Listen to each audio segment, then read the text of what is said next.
And welcome back to Taxation is Theft, the show that talks all about the ways the government is ripping you off and stealing from you and forcing you into oppression and making you work really hard just to stay alive. Broadcasting live on Facebook and YouTube from an underground bunker deep within the jungles of Mexico, I'm Dan, Taxation is Theft Berman, former candidate for President of the United States, currently in the race for Governor of Texas. And today I have a very special guest with me, Renee, who is from Australia, which is why we're having a late show tonight, because it's very early over there.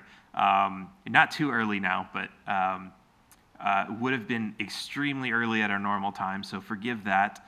But she has a really amazing story. She's actually been arrested for protesting in a pretty disturbing video. We'll show you pieces of that. But she's here with us today to tell us all about that and what she experienced going through that.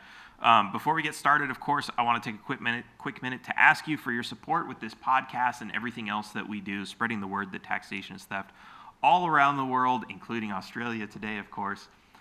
Visit taxationistheft.cards, get one of these really awesome hats, get one of these really awesome flags, get a t-shirt. We've got a lot of stuff there, and we're actually working on updating the store in the next couple days. We're going to have some really cool new stuff. So make sure you head over there and check that out. Everything that you buy goes to help us with these projects that thwart the deceptive nature of government with our impressive counter-propaganda campaigns. And now on to the show. Renee, welcome. How's it going? Awesome. Yeah, thanks for coming on. So I actually, this was funny because I saw your video on my time. That part's not funny. I saw the video on my timeline, and I was like, that's Australia. And so I reached out to Dean McRae. If you follow the show, he's been on once or twice. And I was like, oh my God, did you see this video? And he's like, yeah, I know her. Let me connect you guys. So it's a small world, I guess.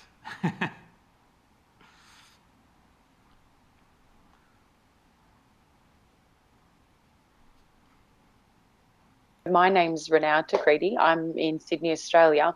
I'm a mother of 3 young boys under 6. I'm also a cosmetologist, and I'm an activist. And from the whole lockdown situation here, things started getting a little bit restricting back in March, April at the start of the year, and that's what sparked my zest to hit the streets and exercise our rights, because I could see the lockdowns further encroaching on our human rights, and it didn't sit comfortable with me. I had never looked into anything before. I've never protested before. I've never been in the movement, so I'm only a fresh baby, and to go out the first day exercising our rights on the street, and we're all abiding by all the, both my son and I were abiding by the regulations for the COVID or COVID restrictions that they have on us here.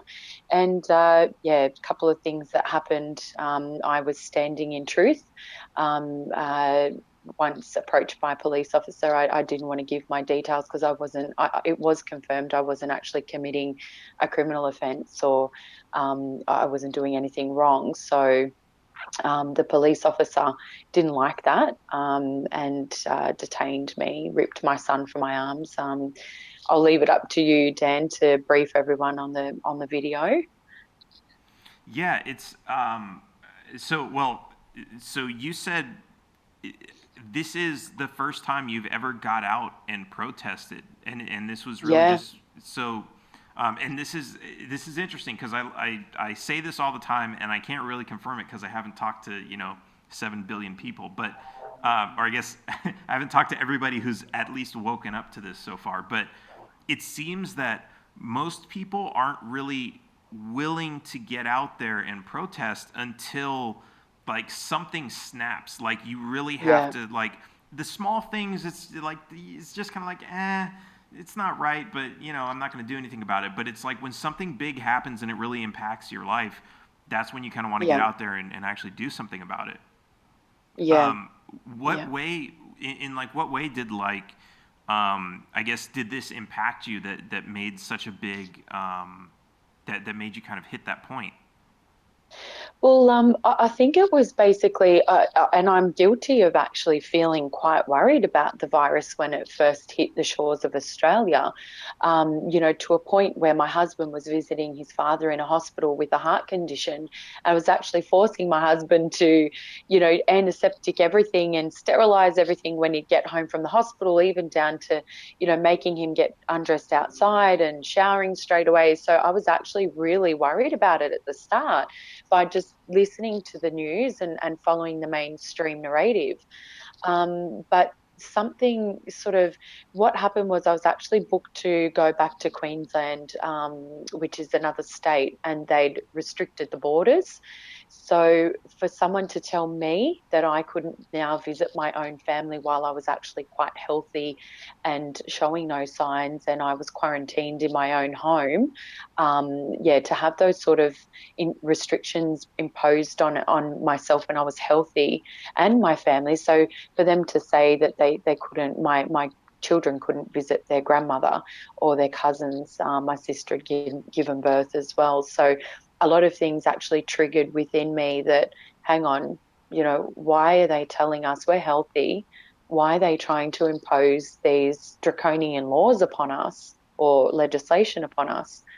And then I think, I'm a believer, so I think God sort of put a lot of things in my path, and a lot of things, whether it be watching your lovely Dr. Rashid Buttar over there and Judy Mikovits, and a couple of other people speaking out about it, and they really resonated with me, and listening to people who are actually experts in the field of, virology and immunologists and doctors and scientists, rather than listening to the government, which we all know we can't trust.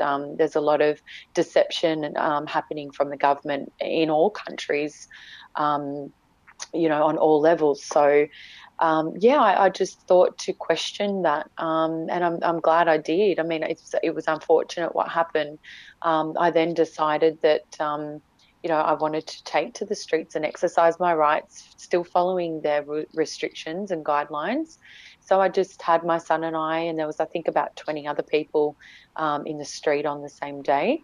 I did have a placard on, and we were just exercising up and down the street. And then the intimidation started from the police. 3 4 weeks prior, um, there'd been other people walking up and down the street, the same street, 3 4 weekends in a row prior. No one had been hassled, fined, or detained by the police. So my son and I were definitely a target that day. And I believe that they do things, Dan, in a way to try and set precedents and to scare people from coming out. And it's a control. It's all a mind control. But one thing I will say is the support that I've received from people around the world after watching my video, and yeah, just the conviction I have to keep pressing forward with speaking out. I'm not going to be scared, and I'm not going to be silenced. So, whilst how tragic it was what happened to my son, I believe we are in certain places for a reason. Nothing happens without the will of God, and we were most definitely there that day for a reason. Whether it's to help with a further awakening of people, and or whether it's my initial reason for hitting the streets was to basically say, we have rights here, and they're being trampled upon. We're being lied to, and whilst we stay in consent and silent, they're going to restrict us even further, and it's going to be a really ugly place if we don't rise up now. Yeah. I want to show some of this video so everyone can have a little context about what we're talking about. So I don't think you're going to be able to see it, but you should be able to hear it. We're doing nothing wrong. You guys should be here holding your signs. I'm happy to not see or hear it, but all good. Okay. Yeah, I know it can be a little Yeah, dramatic. it's hard. We're not acting in aggression. But so you're basically standing here, and every time I pause it, it's got the ads on front of it. But I do not consent to give you're basically standing here, and you've got this. You're wearing like a sign with like kind of over your shoulders. It looks like one in the front, one in the back. And the sign says, There is no name. I can't see it from this angle. If you don't know your rights, you don't have any. And then on the back, I had what was it? Public servants, remember your oath to protect the Constitution or to serve the Constitution. Right. So very, very offensive stuff that you had written on there. Yeah. Was this like, I mean, you said there were other people out there in the days before. Was this like, was this like more, I mean, I don't even know how to say this, because it's like, was this more offensive than the other signs? I obviously wasn't, there's nothing offensive. There shouldn't be any, I mean, maybe if you're a cop, No. it's offensive. Yeah. Well, I think it was just, Dan, just a friendly reminder to public servants. They work for us, and they've actually sworn in under, well, it's obviously a foreign crown and to a satanic, government. But it was just a friendly reminder, and that friendly reminder could have also assisted the public too in saying, "Hang on, Renee's sign's very correct and stands in truth with the fact that public servants are actually working for us." Everything's been really, really, the pecking order's been changed a whole lot over the last, 50 to 100 years, immensely, and it's just crazy. And the stuff that these guys are getting away with, when you think about it, a post office personnel has higher authority on the land than an actual police officer.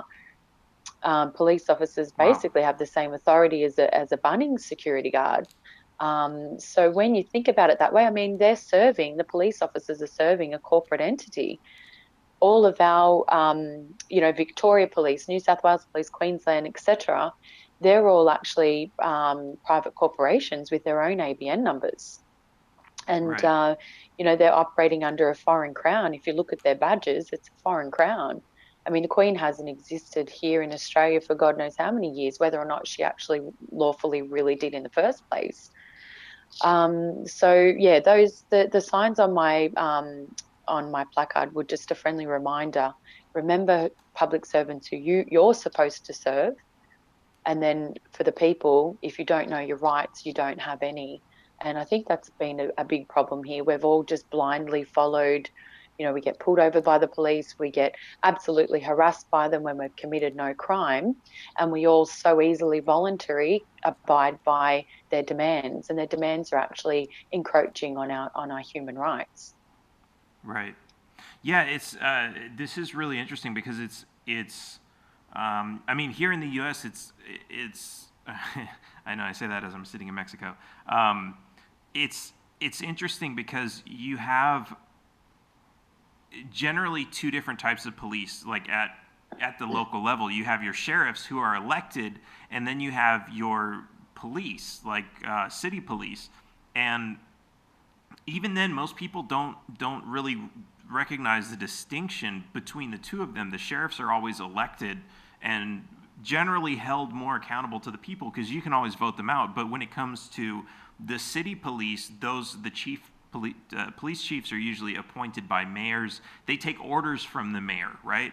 Whereas somebody in law enforcement who you elect is, they have laws that they can enforce, but they don't answer to anybody. But it's the same system. Like, it's the incorporated police who are the ones who have, that one guide that they have to listen to. And that totally takes away their ability to represent the people. And the oath becomes just like a formality. Like, yeah, we did the oath thing, but at the end of the day, my boss is the one who tells me what to do, and I got to follow these orders. But I think there comes a time, though, Dan, where no matter who you are, what you're doing, no matter what job you're in, whether you're a doctor, a dentist, a police officer, a fiery, even me, I'm a cosmetologist, I work with skin. There has to be some sort of moral compass. You get to a point and you're not prepared to overstep that line. We all have to draw some sort of line. Right. And that's where I just get so frustrated what's happening now, because these police officers are basically like armed thugs walking the street in a blue uniform. It's like they're their own, what do you call it, cartel, and they're getting away with it because we're all just scared in our houses, listening to the orders and the draconian measures. But there has to be some sort of line. Surely doesn't it affect the police officers' families too? You know what I mean? They're not just a law amongst, well, they are a law amongst themselves, but at what point do they say, hang on, this is now affecting my friends, my family outside of my job? And that's just not happening. And if more just stood their ground and they band together, I really think that that's our only hope. Whilst we stand in our own truth, they're basically just going to do what they want. They're passing so many laws through midnight every night that give them so many more powers. Now in Victoria, it's called the omnibus legislation, and I need to look further into it. I think it only just got passed last night. They're allowed to enter a home of a conspiracy theorist. They're able to seize all their laptops and phones without a warrant. They don't even need a warrant. There's actually a really good lady who's actually stuck in Melbourne at the moment. She's a lawyer, Serene Tefaha. She's actually someone you could probably reach out to and just get more the legal logistics of things and the mechanics of the legal and what's law and what's not. And she's pulling them out on everything. And she's a lawyer. So she's pulling them out on absolutely everything, saying this is not lawful. You cannot. Number one, New South Wales hasn't even been declared as a state of emergency, but we're operating under all these Biosecurity Act. It's just crazy. And Victorians, the poor Victorians are copping it the worst. Like they're locked up 23 hours out, 22 hours of the day. They're only allowed out 2 hours a day. Thankfully, Sydney's not at that stage, and I pray to God it doesn't. New South Wales rather. So yeah, they're really being affected down there. But it's just, it's such a shame, and I know that they've signed certain agreements with the deep state. So I know Victoria's basically signed its life away. There's been a whole lot of unlawful actions that have happened by the government right in front of our eyes, and nothing's happening about it. Yeah, Yeah, I saw. I mean, now that you say that, I saw a couple videos of there was a guy in his house, and I guess he was upstairs on the balcony talking down to the Yep. police who were saying, we're going to enter your home, and he was like, what's this all about? And I think they said something about social media posts, and that was it. Yeah, And yeah, they brought a battering ram and just took his door down. yes. And that's absolutely insane. And so, do you have like a constitutional freedom of speech that this We're would sup be? Yeah, we're supposed to, Dan. We're supposed to have a right to speak, a right to congregate, a right to, join religious groups, a right. But they are absolutely ignoring everything. It's like I don't even believe our constitution even exists. I really don't, because if it did, where is it? So, yeah, James Bartolo, that happened to James Bartolo. He's in Melbourne. He did a post about, he wasn't even the organizer of the protest. He just posted it on his wall and said, a great way to try and, join in as a collective and stand against the tyranny. And they did. They knocked his door down and they detained him. They did it as well to a pregnant mother. That's She put a post up about exercising our rights, and they broke into a house, a whole swarm of police officers in front of her children, in front of her family, and she was pregnant as well, heavily pregnant, and they detained her as well. They arrested her. So yeah, and that's for a Facebook post. So this is the tyranny that we're struggling with here in Australia at the moment. If they can do that over a Facebook post, like who would have thought a police officer joining the forces 10, 20 years ago would, be in the 20th, 2020, arresting pregnant people and taking children from mothers' arms in streets over a virus that God knows how it exists anyway. I mean, the flu kills 4 times as more people a year in Australia than the COVID. The But it's testing not even kits over are the all virus. It's over over. Yeah, free speech. It's exactly. over a post. Yeah, exactly. So if that's what they're capable of now, God help us for what's to come. Is this okay? Well, let me ask you this because you referred to the police as armed thugs, and I know like it wasn't too long ago that they did like a full gun ban in Australia, so you can't own guns. Yeah. Do the police still have them? Yes. Yeah. So back in the Port Arthur massacre many years ago, the alleged Port Arthur massacre, we'll leave it at that. And I mean, the same thing with New Zealand just last year with the massacre there at the mosque. Um, we don't have proof or evidence of how true and who was behind that, but they took away our right to bear weapons. And I think it would have been a lot different if we all had some sort of protection and we all had arms. We would probably feel a lot more safe. But yeah, I think that was a very strategic plan from both Australian and New Zealand government. Um, and that happened, many, many years ago, the Port Arthur massacre. I think it was at least 15 plus years ago now. I'd have to have a look, but I think that was a really, negative turning point for Australians not being able to have their own weapons. Yeah. Yeah, and we were just talking about. I mentioned I was on the Mad Liberty Party before this, and we were actually talking about this for a while about how they use fear to control us, and that's when you talk about these massacres, like they don't just come along and say, hey, today would be a good day to ban guns. It's always in the wake of something really horrific, and it's the same with. I mean, they're doing the same with this virus. Like they're scaring everybody. They're scaring the life out of everybody. We're all going to die, and therefore we must pass these emergency laws and give the government all these extra powers. We have to force everybody to stay indoors and wear masks and all these other things. It's absolutely insane, but it's always fear. And we had a president in the U.S. that said, I want to say it was Kennedy. I don't know. I'm terrible with these things. But he said there's nothing to fear but fear itself. And Yeah. everyone's going to call me an idiot for not knowing who said that, but I don't care. But that's the thing. It's like fear is like you don't have to be afraid of the virus. You don't have to be afraid of being in church or wherever you go to worship and someone coming in and shooting the place up. What you need to be afraid of is that politicians are going to take that and use it to manipulate you into surrendering all of your rights. Yeah.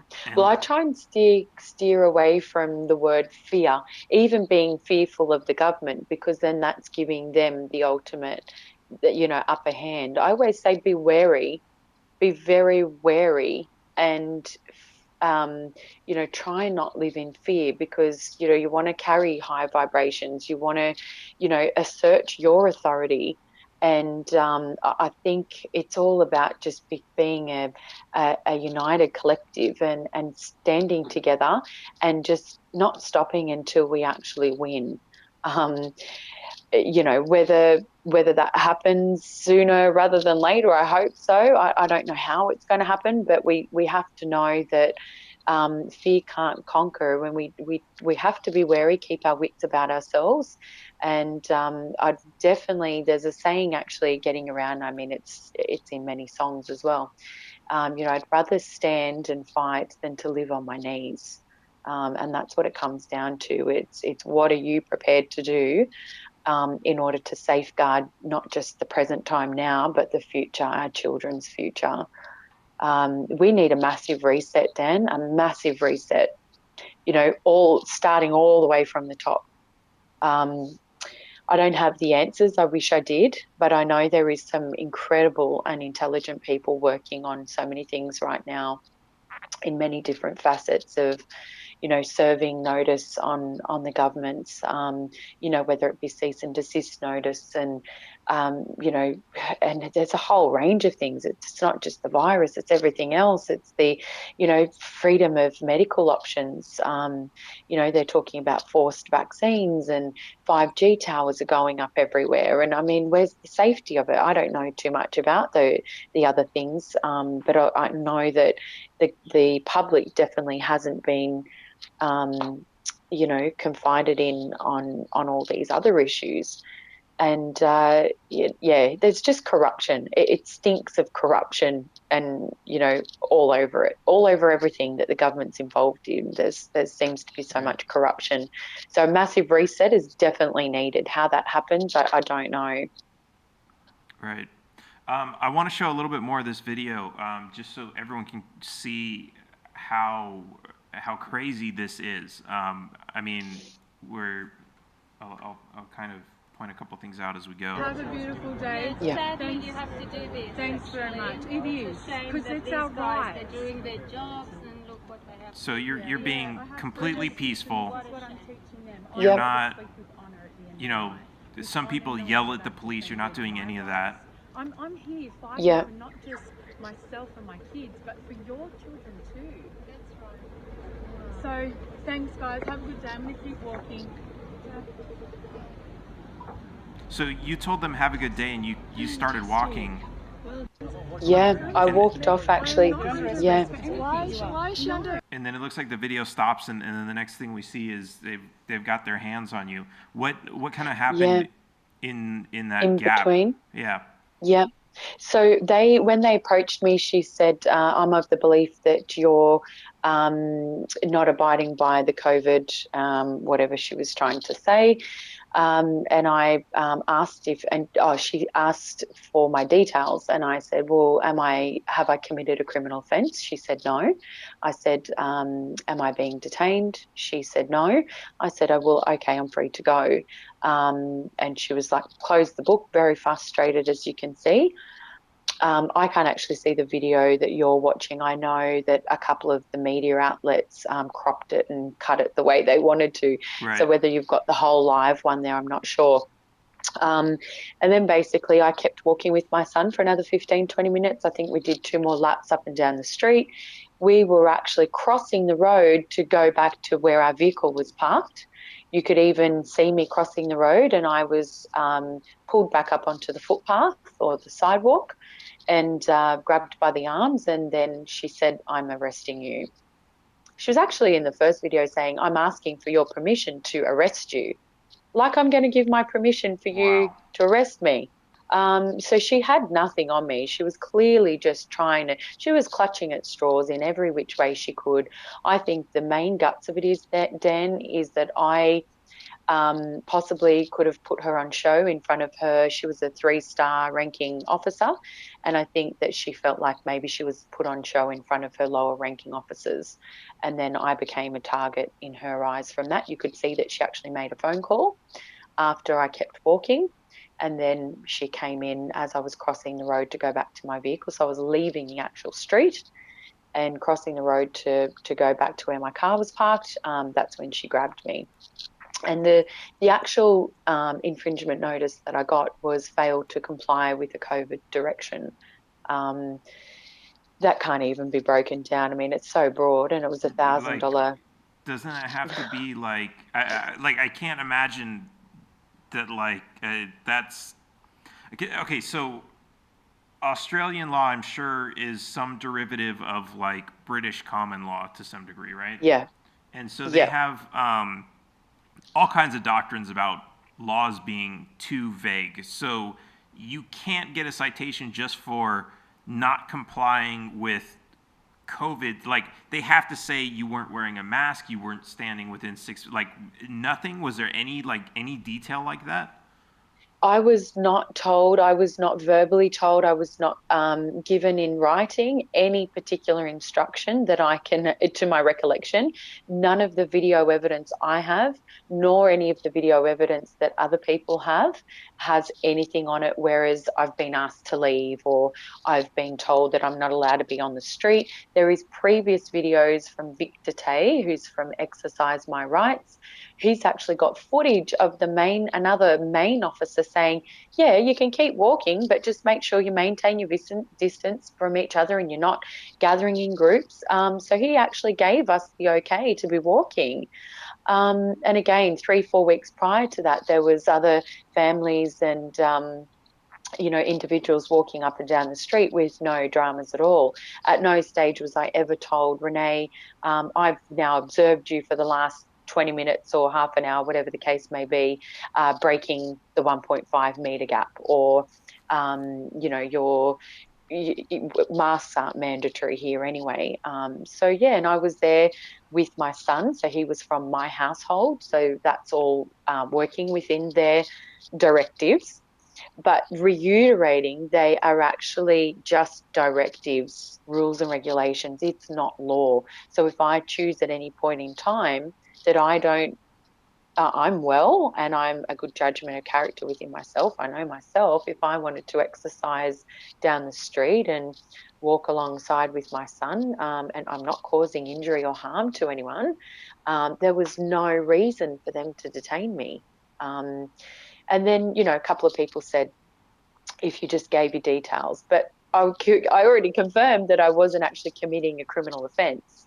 So Right. therefore, what was the need for them to infringe me in the first Right, place? and that's always like the people who are, and I think it's out of fear. I think people see this and they're afraid, right? Because what happens? Like, the government is big and powerful. What happens if they turn into an evil, corrupt organization? I'm going to refuse to believe that. I'm going to believe that somehow you did something that was completely in the wrong, and that if you would have just done the right thing, then they wouldn't have had to hurt you in that way. And I think that's like a defense mechanism, like a survival state of mind, that people have to lie to themselves in order to because make it okay. Yeah, because believing that the guy, I can't stop the government, little old me, they're huge. So to accept and believe that what they're doing is wrong is a really scary proposition to a lot of people. Yeah. And I think that's just it's like denial.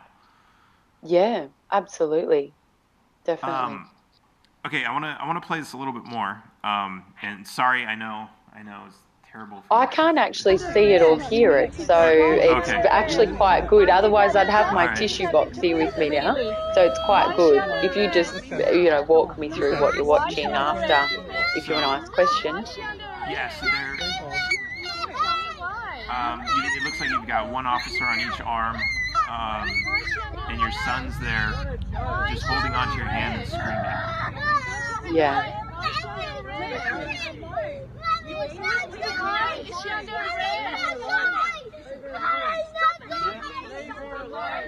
So at some point they tried throwing us both in the back of the paddy wagon together, and then I broke free and I went back up to the gates of the Parliament House and held on for dear life. And then they sent in another officer to rip my son from my arms, and then they threw me in on my own in the back. And there's it looks like maybe 10 officers here. Yeah, at least, at least 6 to 10, yeah.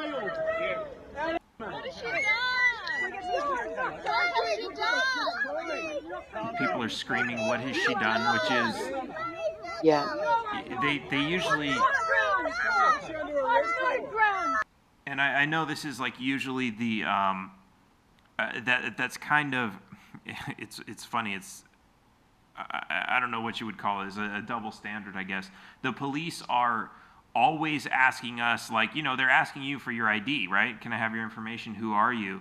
While at the same time, they won't even tell you why they're arresting you, because they know, well, hey, let's not say anything that could possibly be on record until we can all get our stories straight. and Mm. what goes on the police report. Um, and they do this. I see this all the time. In the U.S., they refuse to even tell people, and it's like it.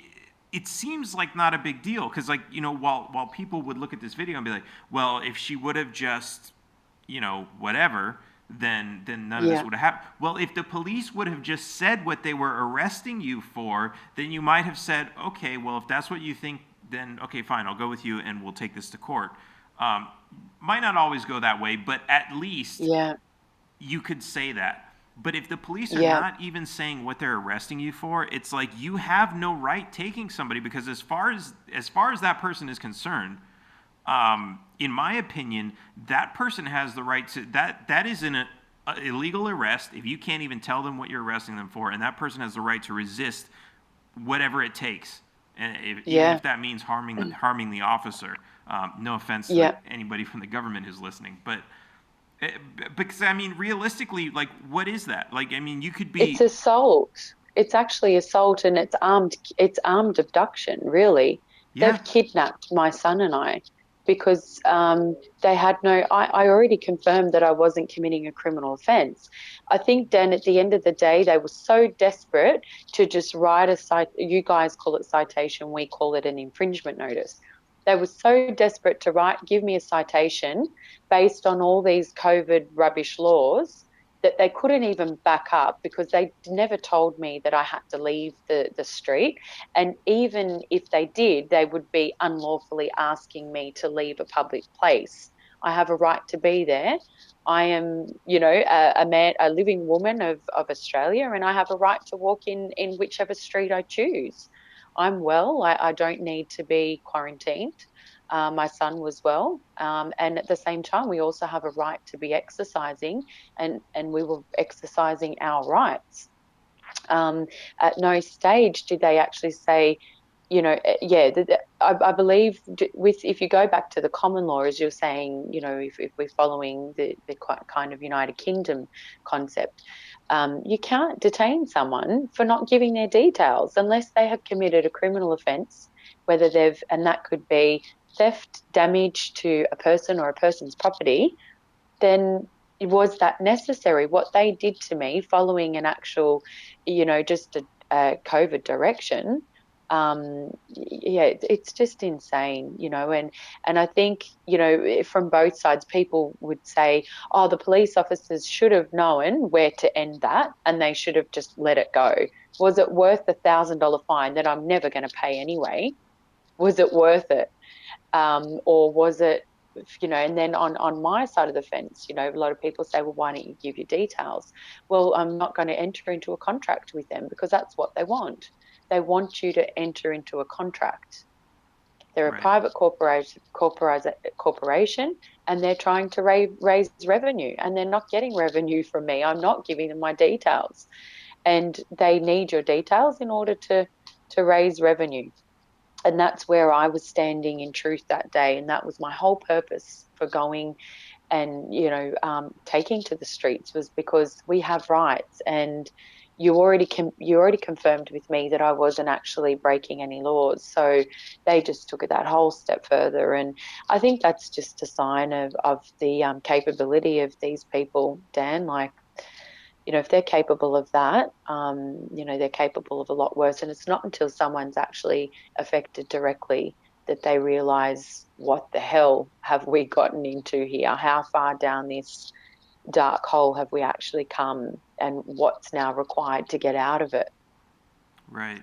Now, you seem to know a lot about these contracts, and it seems to be very similar to the way the U.S. works. Was this? I know you said you're kind of new to protesting, but was this something that you knew about before, or is this something you started learning once you started going down the COVID rabbit hole? Yeah, no, it was something that I just learned starting going down the COVID rabbit hole. So, yeah, my awakening happened pretty much in March this year. Wow. So, all very new. Look, I know that people talk about your rights and your human rights, and I've heard of I didn't even know the differences between law and legislation. And now it feels really empowering to actually say, well, no, that's legislation, and that's what the police and all the lawyers learn, but they don't actually learn what's actually true to not encroach on our human rights. Yeah, it's just crazy to think that none of us agreed to this. The people never agreed for all these legislations and laws. And, it says it in their own books where where there's a discrepancy between legislation and law, the law always trumps the legislation. So, and your law is very basic, as I was saying, do not cause any injury, harm, damage to any person or person's property. And I think if we all just followed that, both government and the people, it would be, very straightforward. But there's so many different loopholes, and I think the loopholes weren't created for us; it was created for them to raise Right. their revenue and do their private contracts. So if more of us stopped paying that revenue, you get a fine, don't pay it. Stop paying the contracts. Stop entering into the contracts with them. You get a contract, you return it. Due to the Commerce Act, you've got 72 hours to return it. And the contracts that they're trying to provide us with, aka your infringements or your citations, there is no disclosure or no closure of the contract at all. Everything's written totally unlawful. Then you go down the whole other avenue of the straw man concept. Everything's in your all caps name, not in your flesh and blood. And it's the dead, the fiction, the dead in the dead, they're trying to deal with the dead person on the birth certificate rather than the flesh and blood. That's another topic for Right. another day, probably, Dan. I No, don't know if you've gone down there. It's really interesting that a lot of the things that you're saying are almost verbatim. The way, there's like I guess the freedom movement in the U.S. I mean, there's so many different factions of it that believe in some parts and not the other parts, but yeah, like a lot of it is so much the same, and it's really interesting. But it's like we all do come from. I mean, like people think like, oh yeah, 1776 we declared independence from England, and like we're completely done with them, and we created our own legal system. But no, like even the U.S. is based on that English common law, and then of course Australia's in some way or another ruled over by the Queen. So is Canada and a bunch of other places. And what was interesting is I went to Africa recently, and it was interesting to see that all the different ways, because that was totally colonized by England and France and a few other countries, and the way that those countries have organized based on who they were colonized by. And it's like all of these laws and legal systems and everything they're all kind of, they can all be traced back almost like language to very similar origins. Like we're both speaking English even though we're from completely different countries, and it's because and we pronounce words differently, or we even say different words for things, or we spell them a little bit differently. But it's like, that doesn't mean they're completely separate languages. They all came from the same place. And so even though our laws are completely different, and they've definitely moved away from each other, they do have very, very similar origins going way back to Europe. So I think that's really interesting to hear about. So what's next? So, I mean, you say you're not going to pay this citation. Are you going to deal with lawyers? Do you have to go to court? How do you deal with this? Yeah, look, at this stage, I haven't paid it. So this incident happened back on the 9th of May. So it's well and past its due date. I haven't paid it. And I don't intend to. It's unlawful. I've elected to have the matter heard in court, even though I don't actually want to go to court. I even know, standing in that courtroom, that if I stand in there as a woman, as a living woman, the judge can't enter into contract with me. He can't make a judgment. I mean, at the end of the day, he's working for a private corporation and he cannot give me an unbiased judgment. So it'll be interesting to see where it heads down. I don't really want to use lawyers because at the end of the day, the lawyers still work within their system. Right. Their oath is to the bar. If it's someone that's going to help me, it'll be an activist who knows probably more law than a lawyer. And that way we can actually just stand in truth there on the day and have the matter thrown out because it's just rubbish anyway. I mean, there's so many people fighting all their fines, especially down in Victoria, and they're all going to get thrown out of court because what is the Biosecurity Act? As mentioned, the Biosecurity Act has no legal grounds. Anyway, there was no state of emergency declared in New South Wales for them to even implement the Biosecurity Act. So, and if they do have it, they need to provide evidence of that in writing. They need to show the authority. And the authority never came from the Governor General. Even if you were to implement a Biosecurity Act, the Governor General has to actually, implement it, and that was never done. They've got all these health officers and people with no authority. So you've got all these acting people. They're all just acting. There's Right. at no stage has it come from any authority. Right. Shiny badges and fancy uniforms. Yeah, correct. Yep. Wow. So for me moving forward, my next, my whole objective is just to safeguard my family and always be fighting for the people. I'll always stand in truth, whatever that may be, and I'm all for the people all the way. So. A couple of people said get into politics, but I've got no idea about politics. I don't think I'll go down that route. I just love helping people where I can. At this stage, politics, it feels like there's no room for people who want to help people. It's all about, money grabs and power tripping egos. So unfortunately, Well, that's the majority of them. yes, I mean, well, and yeah, it's interesting too because I get into this conversation a lot. People ask me if I hate the government so much, why am I running for a government position? And it's like it really is like it's not about winning the government position because at the end of the day, we have to change the minds of people to put less faith into the government as something that's going to rule over our lives, and that's really where the real change is going to come from. It's like you put a really nice person in charge of the government and then they're there for 4 years and then somebody else comes in and they're a really bad person but they still have the same power. Nothing has changed. That other person can just come in and take everybody's rights away again.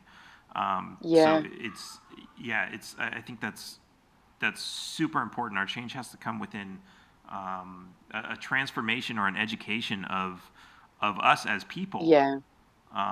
To really understand, to know our rights, to know what the government's place is, and we can't protect our rights if we don't know them. That's right, 100%. Yeah. So what's what's next from you, and where can people go to? Are you doing anything publicly? Is there a website people can kind of follow what you're up to? Social media or anything like that? Yeah, look, I'm on Facebook. I don't really jump on there too much. I found that there was, we already know the plan, we already know the agenda. I think we just need solutions now moving forward. And everyone has their own way of what they see as a remedy for restoring our rights. So I think for me, it'll just be I've been to a couple of rallies or marches for the people since my incident. I've been to 3. Again, heavy police presence, and they're just basically taking people off in handcuffs just for being on the streets. So I'm still doing that. I'm facing my demons by doing that. And yeah, just on Facebook, I mean, I share what I can. I'm trying to sort of share more, things moving forward, like whether it be music or, something that I might find that people might not know about. Because at the end of the day, we're all posting stuff here, and anything that goes against what they want people to know, they delete it. Attachment unavailable, attachment Right, unavailable. right. So it's gone within minutes. Yeah, so I think obviously being a mother is my first and foremost. That's a massive job. 3 boys under 6 keeps me very, very busy, and I've lost a lot of sight on my business as well. So I'm just trying to get things back in check and slowly but surely doing things to safeguard myself and my family. But the knowledge never stops, Dan. Like you can never know enough. Right. So yeah. Awesome. Well, I want to thank you for doing everything that you're doing. I mean, this really, I do see this as a worldwide movement. I've been connecting with people all around the world, struggling with different tyrants in different countries. I really want to thank you for being a part of that. And I wish you the best of luck on everything that you're working on. Thank you. Yeah, thank you. Absolutely. And thank you so much for joining me and taking the time to have this conversation. I think it's really important for everybody to see what's going on, not just in their Yeah, own backyard, but around the world. yeah, Hopefully we can see it and stop it before it happens. yeah, absolutely. And I thank you, Dan, for the opportunity. Love and light to you, and I wish you all the success as well over in Texas. If you get elected over there, I might just have to ship on over there and move over there and buy myself some property there. I actually bought it up with my husband the other day. A lady I know that has reached out to me through social media. She's in Texas, and she said, "Yeah, there's no mandates here on certain things." My ears pricked up a bit, because at the end of the day, you want to live where you're safe and happy. Right. Yeah, and actually, Yeah. I just want to throw, I'll end with this, because you talk about mandates and laws, and this is something that, this is how it worked in Texas. The governor came out and said, executive order, everybody must wear masks, everybody, certain businesses must shut down. But he has no legal authority, because an executive order it's for people in his chain of command. It's an order of, it's like if you work for somebody, they can give you an order, but if you don't work Yeah. for somebody, like, it doesn't matter what they say. But Yeah. it didn't matter. They played it on the news. It was all over everywhere, and everybody heard, oh, it's an executive order. Everybody must follow it, and they don't think, everybody who works for the governor, and so the next thing you know, everybody's following it and believing that this was essentially law at that point. Yeah, Yeah. it's right back to your point. If we don't know our rights, we're just Yeah.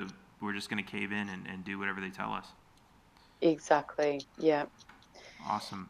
All right. Well, thank All you right. again Thank so you. much. You have a good day. I'll have a good You night. too. You have a good night. All right. Thank All you, right. I'll see you Dan. Talk around. to you soon. Okay. All right. Bye. Take Bye. care. Bye. And guys, of course, quick reminder, make sure to, if you like this episode, make sure you can share it everywhere you go. Subscribe to the podcast everywhere. Subscribe to the YouTube channel, Facebook, Twitter, and everywhere else. And I'll see you guys next time. Taxation is Theft.